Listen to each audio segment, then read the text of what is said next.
Welcome back to Financial Therapy. It's not just about the money. I'm personal financial planner, columnist, and financial therapist Rick Kaler.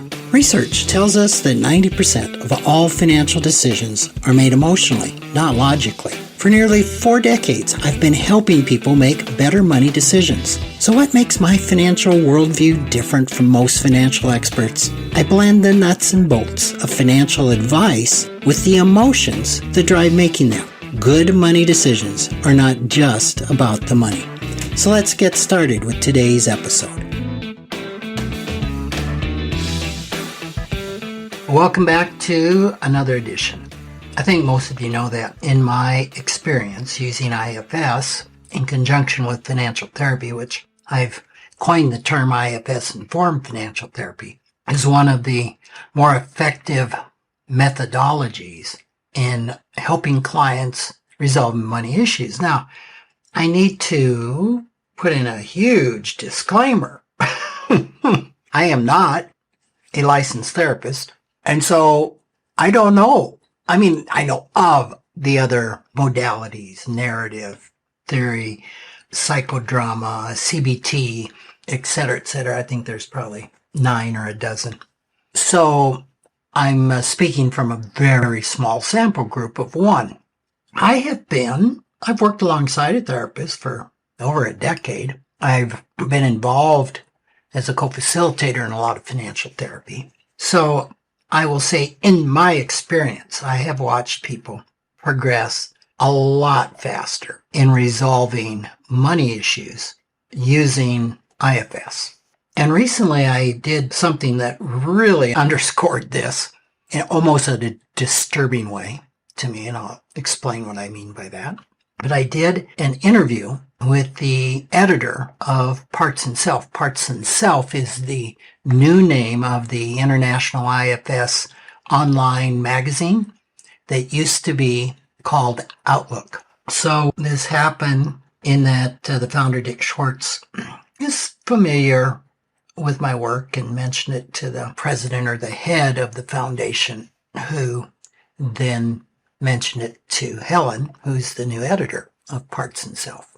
So we set up a time to do an interview on what is this thing, IFS Informed Financial Therapy. So I want to underscore that this was an interview, and she asked if we could take the interview and that maybe we could do some type of a demonstration of how IFS might be applied. And so I said, sure, yeah, we can go wherever it goes. So because this was an interview, and this interview can be seen on partsandself.org, I believe is the site, the whole thing. The first half is pretty much me explaining what IFS Informed Financial Therapy is. The second got into discussing and exploring a part of Helen that loved to buy art tools. So this wasn't a normal IFS session, and if you go and watch this, I really want to underscore that, and you'll see me underscoring that in the video.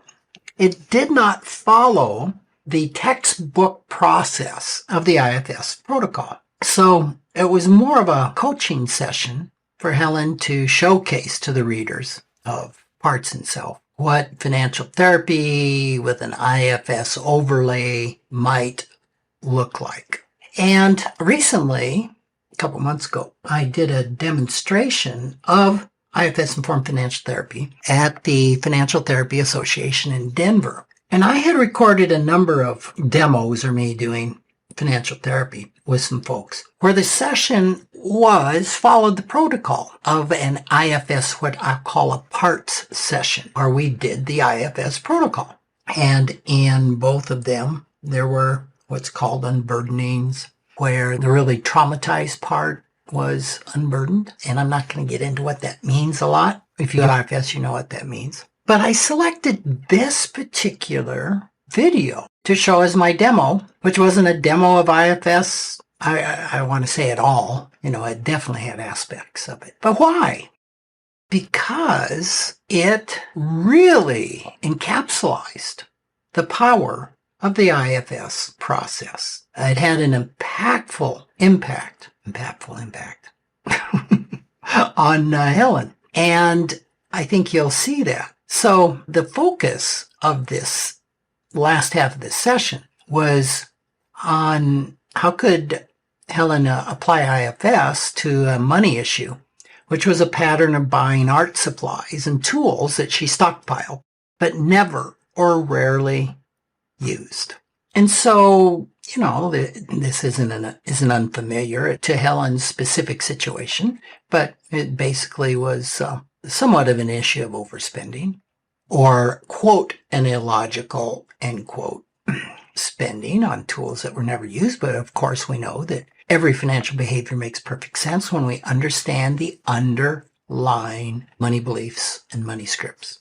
So usually, it can take weeks and months for a person even using IFS to get to the ahas that, oh, wow, I get it, unburdening parts, which will actually change a behavior. An aha is important, but what's really important is changing or modifying the behavior. As with most therapy, there's not a lot of quick fixes with IFS Informed Financial Therapy. But I was completely taken back how quickly Helen worked through the whole process of realizing that the part of her buying the supplies was protecting an exiled young part of her, a wounded part of her, for whom art supplies were a proxy for receiving her parents' love. And she very quickly discovered that she could show love to that part now by connecting it to herself. In IFS speak, that's unblending, by connecting it to self with a capital S, which eliminates the need of the tool buying protector to continue to buy tools and frees that protector up to look for opportunities to do a new job, a new role, or to use the stockpile tools, or instead, or I think she said, to tidy up the tools. And so it was pretty impressive, the days and the weeks following our session, based on emails that Helen sent me. Like 2 days after this, she sent an email and she said, I just went out to the supermarket and I was another person. I believe this is connected to our talking to the tools part. I find that completely bonkers. I also did look online at something to buy, and I didn't buy it. No intention, just an internal discussion between parts. End quote. Well, that's pretty amazing. Because we know that money symptoms are not about the money. It's never about the money, right? 2 weeks later, I got another email. And these are approved. Helen has approved me sharing these parts of the email with you.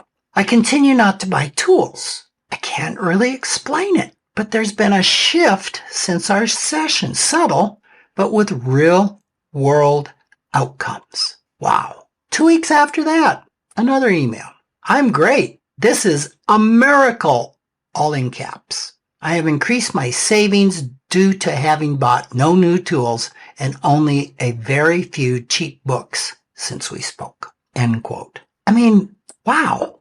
Wow. Like with me, it's like, wait a minute, Helen, you're not allowed to have this type of transformation off of an interview that wasn't a full IFS session. Now, obviously, I'm revealing my very rigid parts, right? My very process part. I'm an Enneagram type 1, and we go by the rules, right? I think I've said it before, I don't know, on the podcast, that in one of my early days of being in retreats, trainings with the founder of IFS, Dick Schwartz, I saw him do a demo, which he did every day.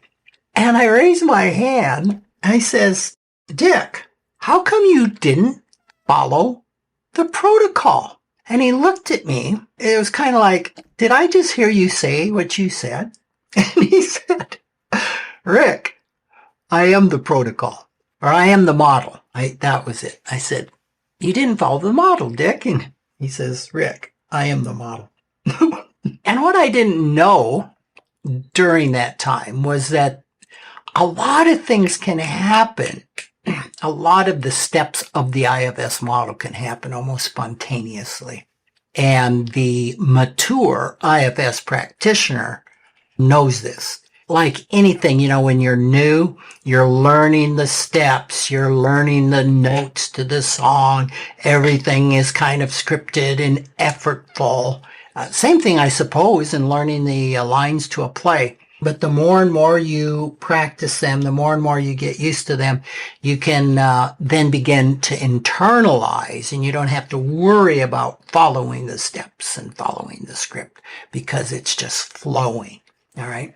So I say that because part of this is my own inexperience. I mean, I was so taken aback and disturbed by this experience that I took it to supervision, which when you are a therapist of sorts, even a financial therapist, it's really good for you to have, quote, your own therapist as such, who is giving you input on your therapy skills and practice and on what's called the self of the therapist, what's coming up for you.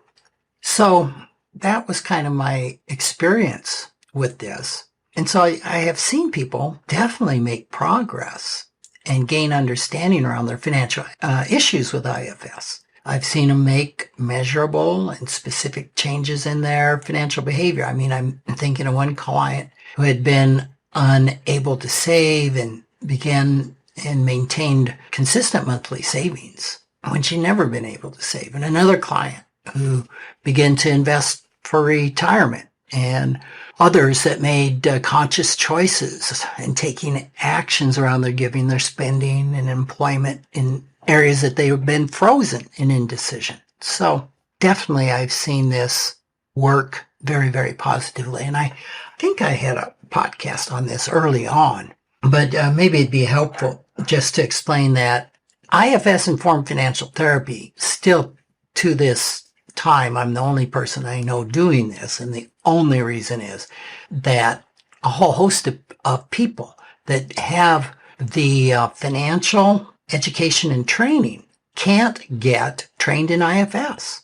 IFS is one of the most popular modalities right now in mental health. There may be somewhere around 15,000 people on a waiting list, and they literally have a lottery to get into a training. I had one employee of mine put in 13 times and for a training and has yet to be drawn. So that's very frustrating to me because I don't advertise that I do financial therapy. I mean, I personally can only handle 6 clients because I have a financial planning firm that I run. And I don't have anybody, any of my contractors or employees to whom I can refer people wanting IFS Informed Financial Therapy because they can't get trained. So that's my whine for the day. But in IFS Financial Therapy, typically, I mean, people have some type of financial concern that brings them to financial therapy. And it's usually a financial issue that isn't being resolved by gaining more knowledge. And I think that's the key. People ask me a lot, how do I know I need financial therapy? How do I know that a client needs financial therapy? And basically, I just say it's whenever they're stuck. Whenever more knowledge, more cognitive understanding is not moving the needle. It's not altering the behavior. So typically, you will send questionnaires on specific financial situations. I love using the KMSI-R evaluation, which is the Client's Money Script inventory evaluation, which I also sent Helen before our interview. Things like this can really help inform financial therapy sessions. I send folks a very simple balance sheet and income statement just so I have some type of a overview of their financial situations, kind of like with a medical doctor getting some lab tests to see if there's anything showing up there. So in financial therapy, you can have part of the session sometimes when financial advice is requested, but usually we get to a place of what we call a trailhead where someone's stuck or a money script is really presenting. And a person becomes aware of conflicting beliefs, conflicting money scripts, parts that are polarized, and others, like say with Helen, one part that's saying, hey, let's buy this tool. And another part that's saying, are you kidding me? We don't use these tools. Let's save the money. And all of the difficult emotions that can be part of that. If you watch that demo a couple of times, I think Helen was saying that I'm getting emotional. And of course, that's usually a sign of a little exile poking their head up. So that means a financial therapy session can go from one extreme to the other, right? Because we got financial, all about the money, and we got therapy, which is not about the money. So Helen and I did a follow-up session about 6 weeks after the first video, where we actually did a part session. And I think it's highly probable we were dealing with this young girl in that session. And you can also watch that on the website. And she preferenced that session with kind of a recap of the initial session. And then after that session, she recapped things again, which is pretty powerful. Those are two of the parts I cut out to present with the demo that I gave at the FTA. So 2 weeks after the full part session, she wrote, I just don't know what the hell has happened to me. I do feel like I'm a me I don't know very well, which is a bit frightening, she said, although acceptable. But I get a sense of it all being just fine and healthy, and there's no resistance. I've had a couple of days this week that weren't so easy due to difficult things occurring, but I took all in my stride and I was calm. I feel generally connected. I feel confident like never before. I'm not brilliantly calm, but I am calmer. I do feel clear-headed for sure. I don't think the full extent of the outcome is over. That's just powerful. That's 2 sessions, right? And I do think that one of the most powerful aspects of IFS Informed Financial Therapy is that clients tend to respond very positively to learning that the parts behind money beliefs or behaviors that appear to be bad or appear to be illogical are motivated by really good intentions. And that once they discover the intention behind that behavior, then the behavior makes perfect sense. So understanding this is really powerful. Understanding that there's good intentions behind hurtful money behaviors is really powerful because of the high level of shame that's associated with money issues. And I think I've said before in the first financial therapy session that Dr. Ted Klontz and I ever gave, Ted told me walking back to our cabin that there was more shame in that room than in any workshop he had ever done. And I said, but Ted, you're a sexual addiction counselor, level 3. He says, basically, Rick, let me say it again. There's more shame in that room than any workshop I've ever done. And we know that the shame around the financial burdens comes from, or the money scripts or the behaviors comes from some type of trauma. And it can be financial in nature or not financial in nature. So I think this is powerful. I think it's powerful to learn that problematic money behaviors are not character flaws. They're not something to get rid of that part of ourselves. They are responses to trauma that were developed to protect against emotional pain. And when you as a client or you as a practitioner can really understand this, it goes a long way to reducing the self-blame and the self-shame around this and strengthen the belief, the possibility, the hope that change is possible. So, why did I use the first session of this interview and not the part session when I gave the demo? Well, the first session with Helen was an abbreviated form, a coaching form of IFS. It served as such a vivid demonstration that there's times in IFS Informed Financial Therapy when it may not be necessary to go through every step of the IFS protocol because clients can leap ahead with emotional insights and When this happens, I've learned that as the therapist, as the practitioner, IFS practitioner, I am not a therapist, but in the therapist role, is to follow where the client leads. And myself having the flexibility to focus on the outcome rather than checking off every step of the protocol. Helen has reported to me that the conversation and the session that we did has continued to subtly but continually support self-leadership, and that this has made her life much easier in many ways, not just in respect to her attitude to finances. And that is just so cool. She has told me that she's very surprised that work with a focus on finance can touch her inner world so widely and deeply.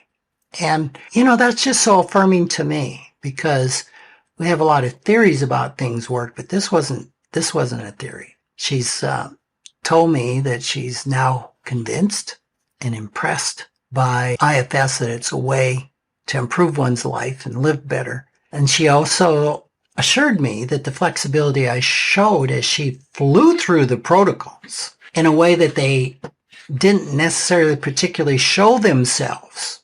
I mean, she was flying through them, was a key to healing. And this new relationship that she came up with parts of herself.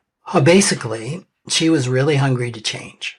And that was one reason she was able to move through this so closely. And she also says, because I wasn't rigid in saying, wait a minute, you can't do that. Stop. We got to back up. We're not going through the IFS model. So this was a real learning experience for me. I think I got as much out of it as Helen probably did. So I just wanted to share that with you, that kind of the backstory behind that experience. It was just really powerful, and I'm sure it will continue to be teaching and informing me in my process as much as Helen's sure that it's going to continue to give dividends to her. So I hope this has been helpful. If you go view those videos, I think this will put what I said into context. And again, that address is partsandself.org. Thanks again for joining me. Take care. Thanks for joining me, Rick Kaler, for another episode of Financial Therapy. It's not just about the money. This is where I combine the nuts and bolts of financial advice with the emotions that drive making them. Remember, every financial behavior, whether it appears illogical to you or others, makes perfect sense when we understand the underlying beliefs, feelings, and thoughts. Sign up for my weekly blog at financialawakenings.com. I hope you'll join me again for our next episode.